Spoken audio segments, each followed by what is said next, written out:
Selamat sore rekan-rekan.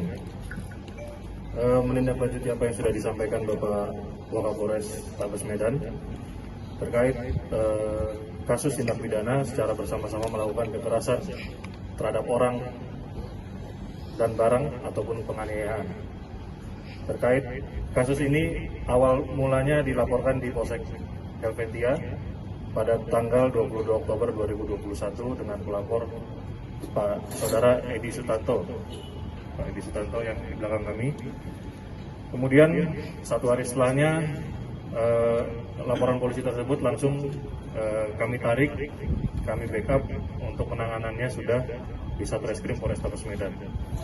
Karena berdasarkan berbagai pertimbangan terkait banyaknya pelaku maupun akibat yang ditimbulkan dan juga menjadi perhatian dari banyak pihak. Penarikan laporan polisi tersebut, pihak kami sudah melakukan pemeriksaan saksi-saksi sebanyak 8 orang, juga sudah menyita barang bukti 1 unit mobil Honda HR-V keadaan rusak, kemudian 1 potong kelewangnya patah, panjangnya lebih kurang 27 cm, dan pecahan-pecahan kaca rumah dari Pak Edi Sutanto maupun Ibu Ningsih. Sampaikan bahwa motif daripada kejadian ini adalah terkait usaha sewa menyewa dump truck yang akan dipakai di Kabupaten Langkat. Di tengah perjalanan, usaha kerjasama ini tidak berjalan dengan lancar sehingga istilahnya pecah kongsi. Kemudian dari pihak penyewa yaitu saudara D dan saudara H itu meminta pengembalian uang yang belum digunakan. Namun di sini terjadi adanya ketidaksepahaman antara jumlah uang yang harus dikembalikan. Menurut saudara pelapor, saudara Edi sudah lunas, namun menurut saudara D dan saudara H itu masih kurang. Dan pada saat melakukan penagihan, saudara D dan saudara H ini ditemani 2 orang, jadi total 4 orang, menagih kepada saudara Edi. Di situ terjadi percekcokan yang hingga akhirnya menjadi perkelahian. Ini terjadi sekitar pukul 19 atau pukul 7 malam. Kemudian saudara H dan saudara D melarikan diri karena merasa kurang jumlah, kemudian mengumpulkan teman-temannya sehingga sekitar 1 atau 2 jam kemudian kembali mendatangi rumah dari saudara Edi.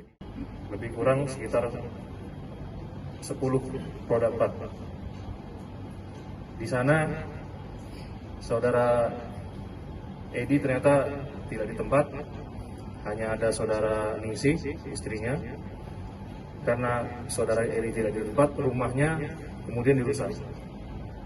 Kemudian Bu Ningsih kemudian menghubungi saudara Edi yang pada saat itu sedang bersama dengan saudara Eko yang kebetulan anggota Polsek Medan Timur, kemudian mendatangi rumahnya yang saat itu sudah sedang dirusak. Karena melihat situasi dan kondisi, akhirnya saudara Edi tidak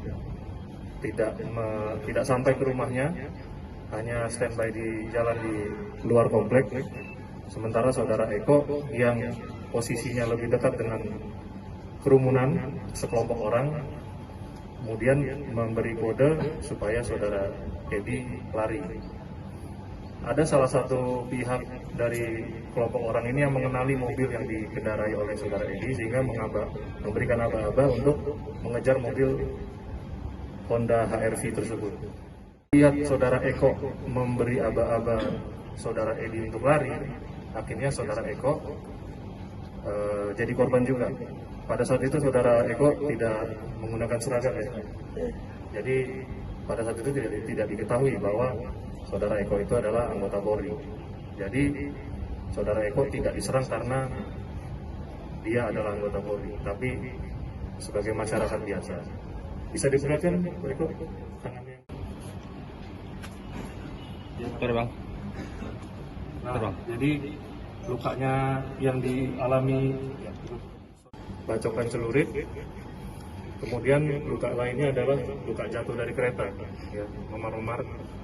Jadi kalau disebutkan di media tersebut bersimbah darah, saya rasa terlalu berlebihan. Nyatanya sampai sekarang kondisinya sehat. Nah, setelah itu kemudian saudara Edi akhirnya berhasil dicegat dan mobil HRV-nya dirusak. Karena saudara Edi tidak keluar juga dari mobil, saudara Edi tidak jadi korban penganiayaan, namun mobilnya rusak.